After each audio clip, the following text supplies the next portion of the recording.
Are you struggling to sew neckholes and armholes? Because these are curves, they can be so tricky. Or do you hate these little pieces of fabric that are sewn into clothes that you buy? They are called facings and they're so annoying. They never sit where you want. Ugh. In this video, I'm going to show you a super easy, beginner-friendly way to finish neckholes and armholes so you get a beautiful result every time. Now, before we jump in, I need to make sure that you have 3 sewing skills to make this tutorial as easy and fun as possible. Can you thread your machine? Can you sew a straight line? And can you sew a curve? If the answer is yes to all of those, you're ready to keep watching this video. If the answer is no to one or any of these, then head down to the description where I have my beginner sewing machine bundle. I have a video series on how to thread your machine, plus worksheets to teach you how to sew straight and sew curves. So if you need it, it's down for you below. But if you are ready, let's jump in and see how to make this. To finish your armholes and neckholes, we are going to need a project, whatever it is that has the armholes and neckholes. And then we are also going to need bias tape. How much bias tape?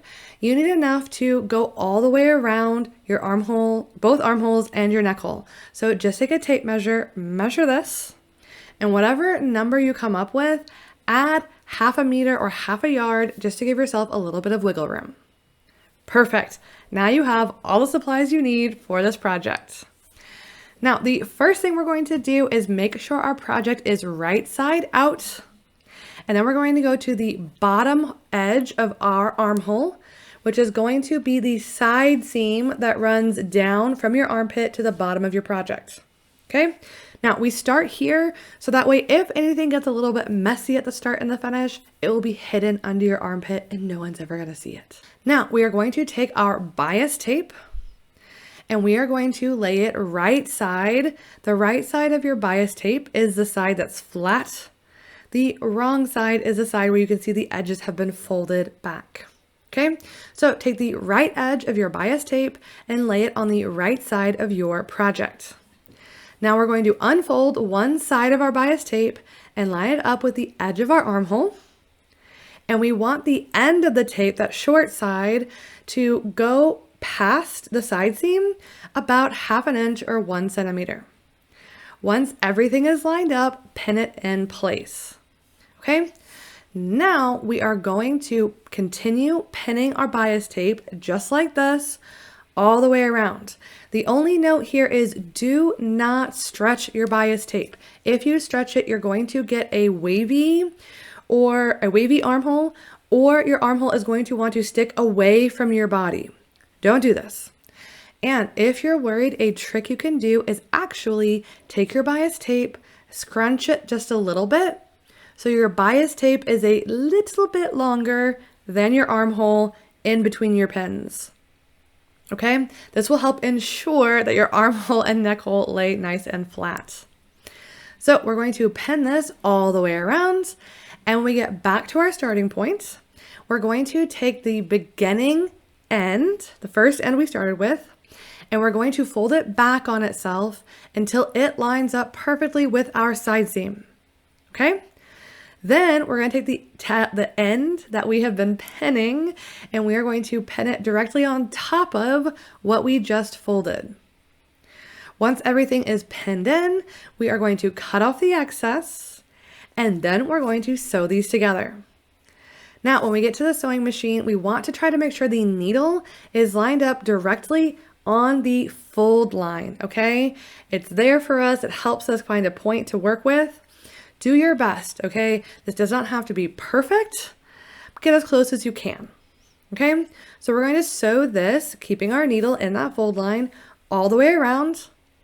And then we're going to take this off of the machine, and we can see how nice that starting point is now that we've folded everything over. It's already looking so good. Now that we have sewn the bias tape to our project, we need to fold the bias tape in half. Okay, so along that middle line where we can see the 2 halves have been folded in, fold it fold it, and we're going to cover the edge of our project, okay? This is the first step in actually closing in that raw edge so it can't come unraveled anymore. Okay, once we've folded it in half, we're going to pin it in place. And again, make sure that you are not pulling or stretching out your bias tape while you do this. Be gentle. Okay, now if we continue like this all the way around and we sewed it just like this, you would have what's called a bias binding.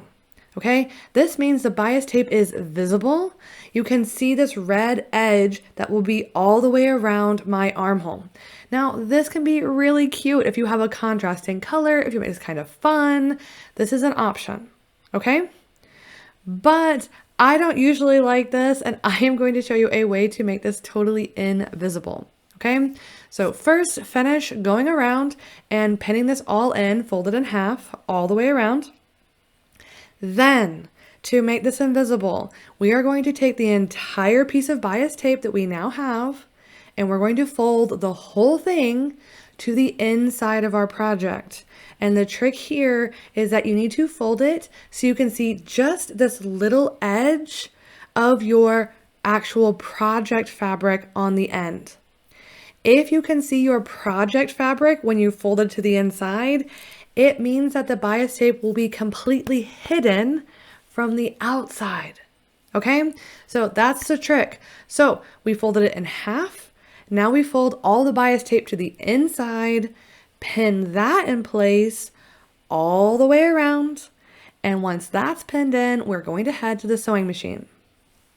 To sew the bias tape, we need to sew somewhere between the middle of the bias tape over to the left-hand side, okay? Now, this is up to your skill level and your comfort level. This doesn't have to be right on the edge, just close to it. So if you're a little bit nervous, sew in the middle. If you feel a little bit more comfortable, sew a little bit closer to that left-hand side, okay? So we're going to sew this, just our regular straight stitch, medium stitch length, all the way around. And once you have sewn it, ta-da! You have finished your armhole. Yay! Now, some of you might find that the armhole, once you've finished, is a little bit wrinkly. Do not freak out.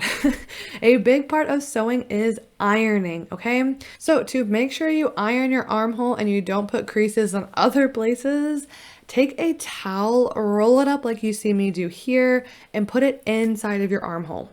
This will make sure you're only pressing one side and not pressing things underneath that you don't want. Then go through and give your entire armhole a really good press or iron. This is going to make a massive difference.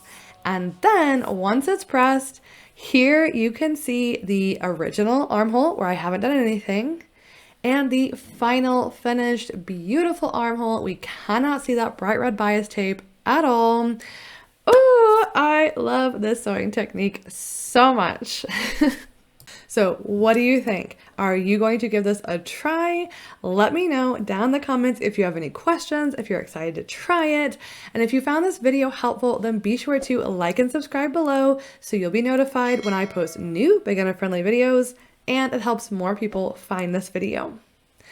Now, you're just going to continue the same thing for your other armhole and for your neck hole if you have a circular neck hole. This is perfect. You're done. You're ready. But what if you have a V-neck? You actually need a slightly different trick, and I'm going to show you exactly how to deal with it in the next video that you can check out here. Okay, so until the next one, happy sewing!